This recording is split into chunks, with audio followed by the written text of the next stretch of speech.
FlossTube, it's Critter Stitcher here, and I'm here with another Flossmas video and countdown to Christmas. So today is December 5th, which means it is day 5 of our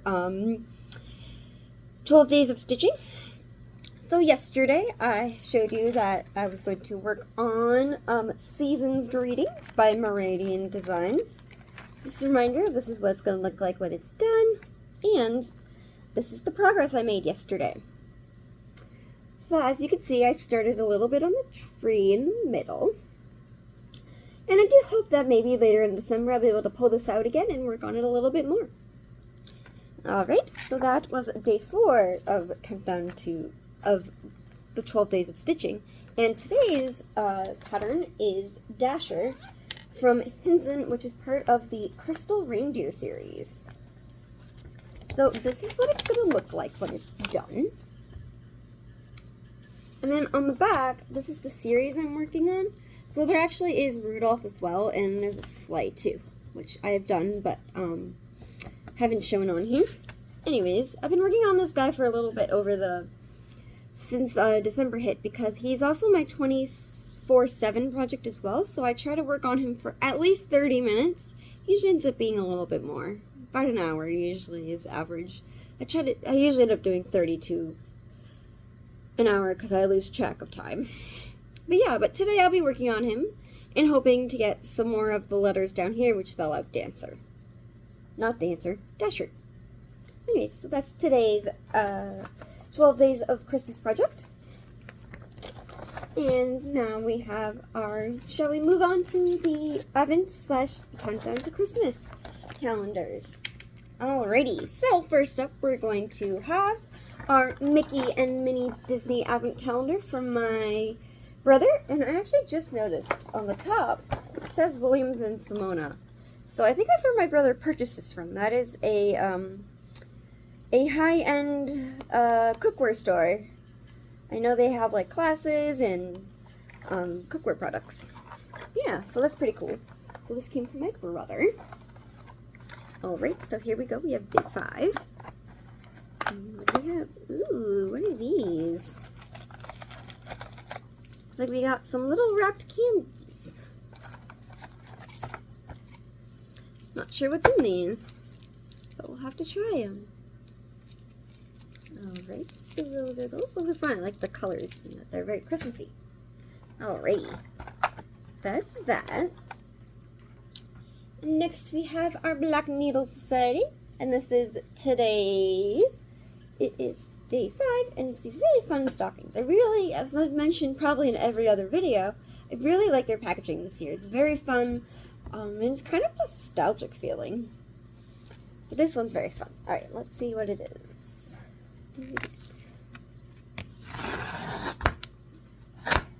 Nice rip sound.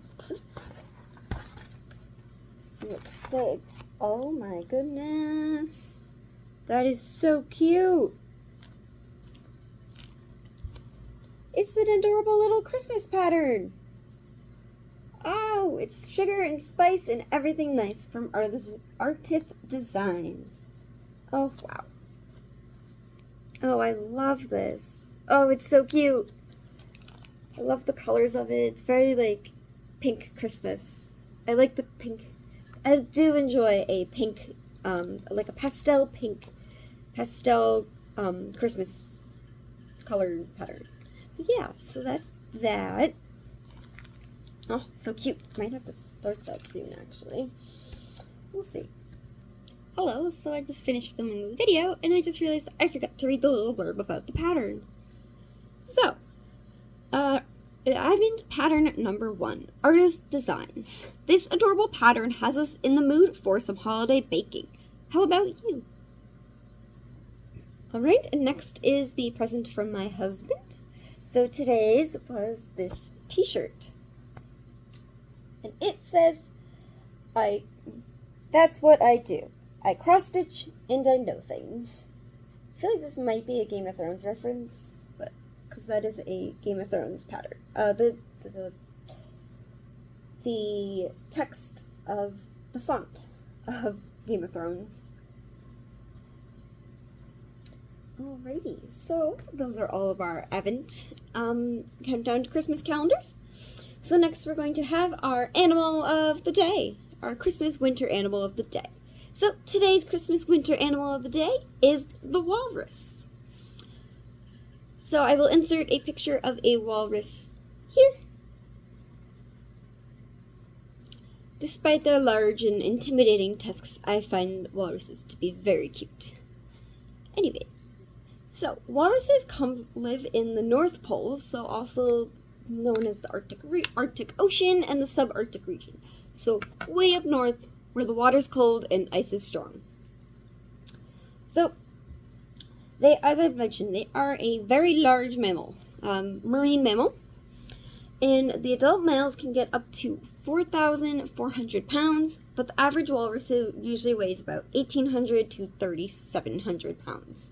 And it's usually the males are going to be bigger and the females are going to be smaller. So when you look at a walrus, there's two things you noticed. First is you notice their tusk, and second is you notice their very thick whiskers. So those each have are adaptations for helping them live up in the Arctic. So tusks are basically an elongated canine tooth. They can weigh up to they can weigh up to 12 pounds and can be as long as 3 feet. The males are going to have larger tusks, and the males will use the larger tusks for fighting, mostly for dominance and for display, and basically fighting for females. So the male with the biggest and the strongest tusks and the more dominant male is probably going to have a bunch of ladies around him. And they're also kind of used to impress the ladies as well. But in general, aside from mating and reproductive behaviors, the tusks are generally used to form and maintain large holes in the sea ice, and then also to help them get out and out of the water as well. Because the sea ice up in the Arctic is going to be pretty thick, so they kind of work as like a pickaxe. Yeah, they kind of got a pickaxe attached to their face. Alright, and in the wild, they're going to be lived to be about 20-30 years, and in captivity, under human care, I suspect they'll probably live to be about, I'm going to guess, 40 to 50 years old. So the diet of a walrus is mostly going to consist of shrimp, crabs, sea urchins, sea cucumbers, mollusks such as octopus, snails, and squid. However, their most favored food is clams. And they actually kind of have this really cool also adaptation that helps them to eat, is they will make a little, like, a seal around the clam. First they crack it open with their tusks, and then they make a seal around it. And then they have a really strong suction, which sucks it all out. I actually, this past over the summer, my husband and I we got married over the summer, and we went on our honeymoon to the San Diego Zoo. And we went to San Diego, so we visited the San Diego Zoo, and we also visited SeaWorld in San Diego. And while we were at SeaWorld, we did a walrus encounter. So that was really cool. I'll insert a picture of the walrus we met here. She's very cute. Oh shoot, I forget what her name was.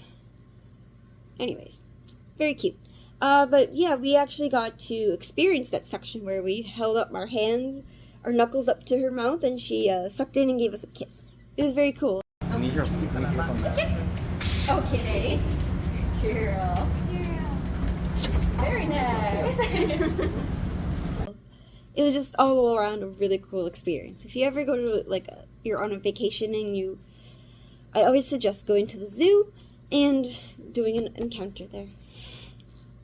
Anyways, so the association of walruses with Christmas is that, one, they're winter animals, so they're up in the cold Arctic, kind of around the North Pole. However, they were featured as in the movie Elf. Buddy is an elf who's raised up in the North Pole, and he wants to go find his dad because he learns he's a human and not an elf. And on his way leaving the North Pole, there's a puffin, and a polar bear, and also a walrus are there, and they say, "Bye, buddy," and they kind of help him say bye to him as he journeys down to find his dad. So I suspect after the movie Elf, they became more popular and kind of start to be associated with Christmas and winter. And yep, and so that is all I have for you today. Thank you everybody for watching, and I be sure to tune in tomorrow for another countdown to Christmas and Flossmas video. Alright, bye everybody. Have a good one.